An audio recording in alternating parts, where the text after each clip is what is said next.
တိုက်ပွဲအရှိန်ဟုန်ဟုန်ဆက်မြင့်လောအင်တိုက်အားတိုက်ပါဝင်ကြလောပြည်သူအာဏာကိုမတော်မတရားသိမ်းပိုက်လိုက်တဲ့စစ်ဓမြမင်းအောင်လှိုင်ကြဆောင်မှုအတွက်ပြည်သူတွေရဲရဲတောက်တိုက်ပွဲဆင်နွှဲဖို့လိုရတယ်ရေမှန်းချက်တွေကိုယုံကြည်ချက်အပြည့်နဲ့ကျုပ်တို့ကတိုက်လို့ရှိရင်မအောင်ပြင်စရာအကြောင်းမရှိပါအားပေးမှုတစ်ခုတည်းမဟုတ်ပဲနဲ့ပါဝင်ဆင်နွှဲဖို့လိုပါတယ်စိတ်ကောင်းချိတ်ပြီးခွေးသားရောင်းတဲ့ဇလန်းကြီးကိုပြတ်သားဖို့ကကြတော့ကကျွန်တော်တို့တွေအားလုံးကတိုက်ပွဲဝင်ရမှာဖြစ်ပါတယ်အခုဒီနေ့ဒီချိန်ခါမှာဟိတ်ဆိုလို့ရှိရင်ပြေးဆိုင်ရာ UN American ပြည်အောင်စုကြီးက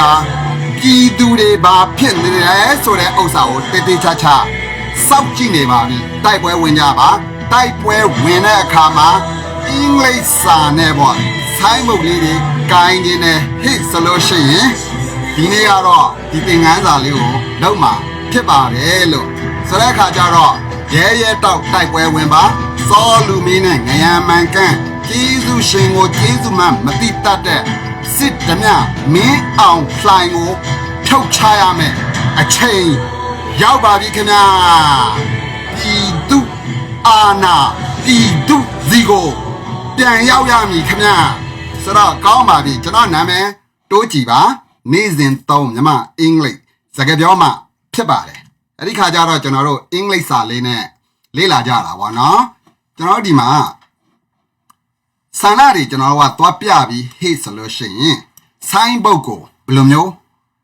ရေးမလဲပေါ့အင်္ဂလိပ်စာလို့ပေါ့နော်ပြပတွေကလည်းသိရအောင်အခုဖြစ်နေတဲ့ဥစ္စာတွေအားလုံးကပြပကသိနေပါတယ်ပြည်သူတွေရဲရဲတောက်ထွက်ဖို့ပဲလိုပါတယ်အဲ့ဒီခါကျတော့ကျွန်တော်တို့ဒီမှာ down with the dictatorship down with the dictatorship အဲ့ဒါကဘာလဲဆိုရင်စစ်အာဏာရှင်စနစ်ကြဆုံးပါစေလို့ပြောတာဖြစ်ပါတယ်အဲ့ဒါမျိုးကတ်လေးကိုကကင်ပြီးပြတယ်ဟေ့ဆိုရင်အပြေဆိုင်ရာကကိုဘာတောင်းဆိုလဲဆိုတဲ့ဥစ္စာကတွေးမှာဖြစ်ပါတယ်ဒီနေ့ဒီချိန်ခါမှာလဲနေတလူကကျွန်တော်တို့ဒီအပြေဆိုင်ရာသတင်းတွေမှာရှိနေပါတယ်အစိုးရအသီးသီးပေါ့နော်ပြပမှာရှိနေတဲ့အစိုးရတွေမျက်ခြေမပြတ်စောက်ကြည့်နေပါတယ်အဲ့ဒီခါကျတော့ကတိုက်ရဲဖို့လိုပါတယ်မိကိုသာကိုးဝယ်ရာဆိုတဲ့မြန်မာစကားကိုမမေ့ပါနဲ့ကိုကအားဆိုင်မှသာပြပကလူတွေဆိုတာကဝိုင်းကူညီပေးလို့ရတဲ့မျိုးပါအဲ့ဒီခါကျတော့တိုက်ပွဲရဲရဲဆက်ဝင်ဖို့လိုပါတယ်အင်တိုက်အားလိုက်ပြဖို့လိုပါတယ်ပြီးပါရင်ကျွန်တော်က we want democracy အဲ့ဒါကဘာလဲဆိုတော့ democracy လိုချင်ပါတယ်ဒါမျိုးဆိုင်းပုတ်လေးတွေကင်လို့ရတာပေါ့နော်ကျွန်တော်ကလမ်းမပေါ်ထွက်ပြီးတော့ငိမ့်ငန်းစာဆန္ဒပြတယ်ဆိုရင်ရေရွယ်ချက်ကိုမမေ့ပါနဲ့စစ်သားတွေရဲတွေဆိုတာကျွန်တော်တို့ရဲ့ရန်သူမဟုတ်ပါတနိုင်တဲ့လောက်ငင်းသွားပါပြီးွားလို့ရှိရင်နေလားငါလားဖမ်းခဲ့တယ်ဆိုရင်လည်းပြောပြပါအမိမြမပြည်ကိုကဲတင်ပါအမိမြမပြည်ကျွန်တော်တို့ခုလုံနေတဲ့ဥစ္စာမှန်သမျှခင်ဗျားတို့အတွက်လည်းပါပါတယ်ဆိုတဲ့ရေရွယ်ချက်ကိုမမေ့ပါနဲ့အကြမ်းဖက်တဲ့ဥစ္စာမလုပ်ပါနဲ့အကြမ်းဖက်ခြင်းနဲ့ဟေ့ဆိုရင်တော့လမ်းမပေါ်မတက်ပါနဲ့လို့ပြောပါရစေပေါ့နော်ကဲကောင်းပါပြီလမ်းတွေကိုရောက်ပြီးဟေ့ဆိုရင် we want democracy we want democracy အဲ့ဒါပါလဲဆိုတော့ democracy လိုချင်ပါသည်အဲ့ဒါမျိုးတွေလည်းអော်လို့ရတာပေါ့နော်ပြီးွားလို့ရှိရင်အဲ့ဒါမှမဟုတ်လို့ရှိရင်တိုင်းတဲ့လူတွေကကတ်ထုပြားမှာပဲဖြစ်ဒါမျိုးလည်းရေးလို့ရတာပဲနော်ဆောင်ပုတ်ကိုကင်တဲ့ခါမှာ what do we want ဘာလို့ခြင်းလဲ what do we want democracy ဘာလို့ခြင်းလဲ democracy ဘာလို့ခြင်းလဲ democracy အဲ့ဒါမျိုးអော်လို့ရတာဗောနော် what do we want democracy when do we want it now what do we want democracy when do we want it now ဆိုတော့ဘာလို့ခြင်းလဲ democracy ဘတော့လို့ခြင်းလဲအခုလို့တယ်ဘာလို့ခြင်းလဲ democracy ဘတော့လို့ခြင်းလဲအခုလို့ခြင်းလဲEnglish လို့ကတော့ what do we want democracy when do we want it now what do we want democracy when do we want it now အဲ့ဒါမျိုးអော်ရတာဗောနော် တိုင်တဲ့လူကတော့တယောက်တည်းဖြေတဲ့လူကအုပ်စုလိုက်ပေါ့နော် what do we want တယောက်ကတိုင်နေဆိုရင်အုပ်စုလိုက်က democracy အဲ့ဒါမျိုးဝိုင်းអော်တာဖြစ်ပါတယ်ပြီးနောက်တယောက်က when do we want it ပြီးတာနဲ့အဲ့ဒါမျိုးអော်တာပေါ့နော်အဲ့ဒီခါကျတော့ what do we want democracy when we want it now ဒီဒါမျိုးអော်ရတာပေါ့နော်အဲ့ဒါမှမဟုတ်လို့ရှိရင်လေတရားမျှတမှုမရှိကငြိမ်းချမ်းမှုလည်းမရှိပါတရားမျှတမှုမရှိကငြိမ်းချမ်းမှုလည်းမရှိပါအဲ့ဒါက English လို့ကြတော့ no justice no peace no justice no peace no justice no peace အဲ့ဒါမျိုးអော်လို့ရပါတယ်လို့နော်အဲ့ဒီခါကျတော့တရားမျှတမှုမရှိကမတရားမှုရှိနေကငြိမ်းချမ်းမှုလည်းမရှိပါမတရားမှုရှိနေကငြိမ်းချမ်းမှုလည်းမရှိပါအဲ့ဒါမျိုးអော်လို့ရပါတယ်လို့နော်အဲ့ဒါကြတော့ no justice no peace no justice no peace no justice no peace အဲ့ဒါမျိုးអော်ပါတယ်လို့ပြီးသွားလို့ရှိရင်တော့ English လို့ hey hey ho ho me online has got to go hey hey ho ho me online has got to go အဲ့ဒါပါလဲဆိုတော့ hey hey ho ho ma ala ji ကြွပါကြီး hey hey ho ho ma ala ji ကြွပါကြီး hey hey ho ho ma ala ji ကြွပါကြီးအဲ့ဒါမျိုးអော်လို့ရတာနော်အင်္ဂလိပ်လိုကတော့ hey hey ho ho me online has got to go hey hey ho ho me online has got to go hey hey ho ho အဲ့ဒါမျိုးអော်ပါလို့ကြွေးကြော်လို့လည်းရတယ်ဆိုင်းဘုတ်လေးတွေနဲ့လည်းရေးလို့ရပါတယ်ပြီးသွားလို့ရှိရင် power to the people power to the people hey hey power to the people power to the people အဲ့ဒါဘာလဲဆိုတော့ပြည်သူကိုသာအုပ်ချုပ်သူဖြစ်စေရမယ်လို့ပြောတာဖြစ်ပါတယ် power to the people power to the people hey hey ဒါမျိုးလေးတွေလည်းကြွေးကြော်တန်နေမှာអော်လို့ရတာပါနော်ပြည်သူကိုသာအုပ်ချုပ်သူဖြစ်စေရမယ်အဲ့တော့ဆိုင်းဘုတ်လေးတွေလည်းအဲ့မျိုးကင်လို့ရပါတယ်ကြွေးကြော်ခဲ့မယ်ဆိုလဲအဲ့မျိုးကြွေးကြော်လို့ရပါတယ်လို့နော်ပြီးသွားလို့ရှိရင်တော့နောက်တစ်ခုပါ English လို့ဘယ်လိုអော်လဲဆိုတော့ the people united will never be defeated the people united will never be defeated the people united will never be defeated အဲ့ဒါကဘာလဲဆိုတော့ပြည်သူများညီညွတ်ကဘရောမမရှောင်ဘူးကွာပြည်သူများညီညွတ်ကဘရောမမရှောင်ဘူးကွာ the people united will never be defeated hey hey ho ho me online has got to go hey hey ho ho me online has got to go အဲ့ဒါမျိုး English တန်စင်လေးတွေလည်းអော်လို့ရတယ်လို့ဆောင်းပုတ်လေးတွေလည်းတက်ကင်လို့ရတာပေါ့နော်ပြီးသွားရင်ဆောင်းပုတ်လေးတွေကဘာလဲဆိုတော့ the power of the people is stronger than the people in power the power of the people is stronger than the people in power အဲ့ဒါကကတ်ထူပြတက်လေးကင်ဖို့ပဲဖြစ်ပါတယ်ကြွေးရောက်တာလုံးလို့မရပါနော် the power of the people is stronger than the people in power ပြည်သူအာဏာသည်အာဏာယူထားတဲ့သူတွေထက်ပိုကြီးပါတယ်ပြည်သူအာဏာသည်အာဏာယူထားတဲ့လူတွေထက်ပိုကြီးပါတယ်ခင်ဗျာဟုတ်ပြီလားအဲ့တော့နောက်တစ်ခုတွေကဘာလဲဆိုတော့ sign ပုတ်ပါဒါလေးတွေကကြတော့ pro justice isn't anti-military တော့တရားမျှတမှုကိုလိုချင်တာကစစ်သားတွေကိုဆန့်ကျင်နေတာမဟုတ်ပါခင်ဗျာကျွန်တော်တို့တောင်းနေတဲ့တရားမျှတမှုဆိုတာကအဲ့ဒီစစ်သားတွေအတွက်လည်းပါတယ်ရဲတွေအတွက်လည်းပါတယ်တနိုင်ငံလုံးနဲ့ပါတယ်အဲ့တော့ sign ပုတ်လေးကိုဒါမျိုးတက်ကိုင်နေဟေးဆိုရင် pro justice isn't anti-military တော့ isn't ဆိုတဲ့စီမှာတမင်တက်ကို ISM Foster V ကိုမထည့်ထားတာဗောနော်အဲ့ဒါမျိုးတတ်ထည့်လဲရတယ်မထည့်ပဲနဲ့ဒီလိုမျိုးသွားလဲရတယ်လူတွေနားလဲတယ်လို့နော်အဲ့ဒါအင်္ဂလိပ်စာအားဖြင့်တော့ grammar မှန်အောင်ရေးတယ်ဆိုတော့အဲ့ဒါမျိုးလေးတတ်ထည့်လို့ရပါတယ်လို့ဟုတ်ပြီနောက်တစ်ခုကိုကျွန်တော်တို့ကြည့်ကြပါစို့ဒါတွေက sign ပုတ်တွေပါနော် liberty or death ဟောကျွန်တော်တို့က သေမြေကြီးရှင်ရွှေထီးဆိုတဲ့ဥစ္စာပေါ့နော်ဆိုလိုတာကြတော့မတရားမှုအောက်မှာနေနေတာနဲ့စာလို့ရှိရင်နော်ကျွန်တော်တို့ကလွတ်လပ်နေထိုင်ခွင့်ရရင်ရ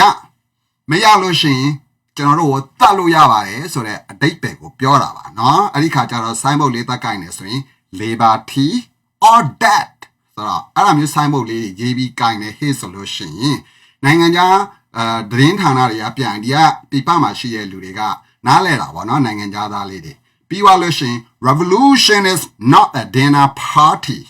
revolution is not a dinner party ဆိုတော့အဲ့ဒါဘာလဲဆိုတော့ sign board လေးကိုင်ဖို့ပြောနေတာပါတော်လှန်ရေးဆိုတာပျော်ပွဲစားထွက်နေခြင်းမဟုတ်အားရပျော်လို့လမ်းမပေါ်တက်နေတာမဟုတ်အသက်တွေးချွေးတွေနဲ့ပေးဆက်နေရတဲ့ဥစ္စာပါ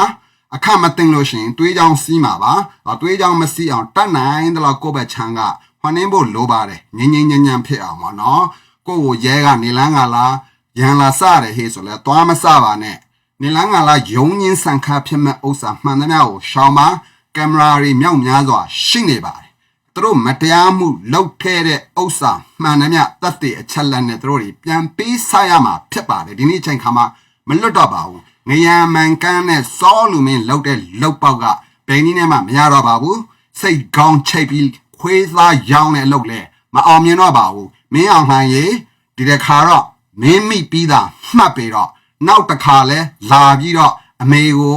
ဒေါန်ဆန်းစုကြည်ကိုကာပြီးတော့ဟိုကတော့မအေတယောက်လို့ကာကွယ်တော်ညာလဲစော်ကားတဲ့စစ်ဓမြမင်းဦးဆောင်တဲ့စစ်ဓမြကကြတော့မှာဖြစ်ပါတယ်တော့ပြည်သူတွေရတောက်တိုက်ပွဲဝင်ဖို့လိုပါတယ်ပြီးွားရင်ဆိုင်းပုတ်လေးကဘယ်လိုကိုင်မဲဟေးဆိုလို့ရှိရင် military brutality must go military brutality must go စစ်အာဏာရှင်စနစ်ကြီးပွားရတော့မယ်လို့ပြောတာဖြစ်ပါတယ်အဲ့ဒီခါကျတော့မြန်မာလိုဒီတိုင်းရေးမယ်ဟေးဆိုတော့စစ်အာဏာရှင်စနစ်ကြဆုံးရမည်စစ်အာဏာရှင်စနစ်ကြဆုံးရမည် military brutality must go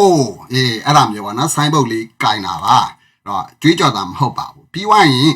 we will not be silent ကျုပ်တို့ကတော့နှုတ်ပိတ်ရင်ကုန်နေမှာမဟုတ်ပါနှုတ်ပိတ်နေမှာတော့မဟုတ်ပါနှုတ်ပိတ်ရင်ကုန်နေမှာမဟုတ်ဘူးဆိုတဲ့ဥစ္စာလေးကိုခတ်ပြားမှာဒီပေါ့ဆိုင်းဘုတ်လေးတွေမှာရေးပြီးကင်လို့ရပါတယ်ပေါ့နော်ပြီးရင်နောက်ဆိုင်းဘုတ်လေးတွေကဘာလဲဆိုတော့ no one is free when others are oppressed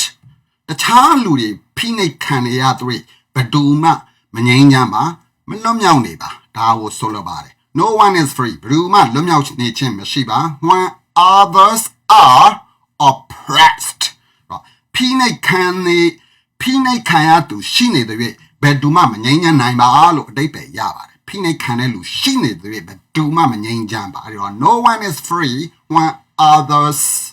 are oppressed ဆိုတော့ဒါမျိုးလေးတွေဆိုင်းပုံမှာရေးလို့ရပါတယ်ပြီးရင် enough is enough ဒါမျိုးမတော်မတရားလုပ်နေတဲ့ဥစ္စာတော်တင်ပါပြီ enough is enough အဲ့ဒါမျိုးဆိုင်းပုံထဲမှာရေးလို့ရပါတယ်လို့နော် enough is enough နောက်ဆုံးဥစ္စာလေးကကြတော့ freedom from fear ကြောက်ရွံ့ခြင်းမှာကင်းဝေးကြပါစေဒါဒေါန်ဆန်းစစ်ကြီးလက်သုံးစကားပေါ့နော်အခုလိုမျိုးကြောက်နဲ့နေရတော့အာနာလဲသိမ့်လိုက်ရောကိုဒီမှာကြောက်နေရတယ်ဟုတ်တယ်လားတော့တယောက်ကစပြီးတော့ငါတို့အားလုံးကခေါင်းဆောင်တွေပါဆိုတဲ့ဥစ္စာမမေ့ပါနဲ့အကြောက်တရားကိုဒီနေ့ဒီချိန်ခါမှာအဆုံးတတ်ရတော့မယ်အချိန်ရောက်ပါပြီဒါမျိုးအဆုံးတတ်ဖို့အတွက်ကရည်ရွယ်ချက်ကိုကျွန်တော်တို့တွေကယုံကြည်နဲ့တိုက်ပြီးတော့အားပေးမှုတစ်ခုတည်းမဟုတ်ပဲနဲ့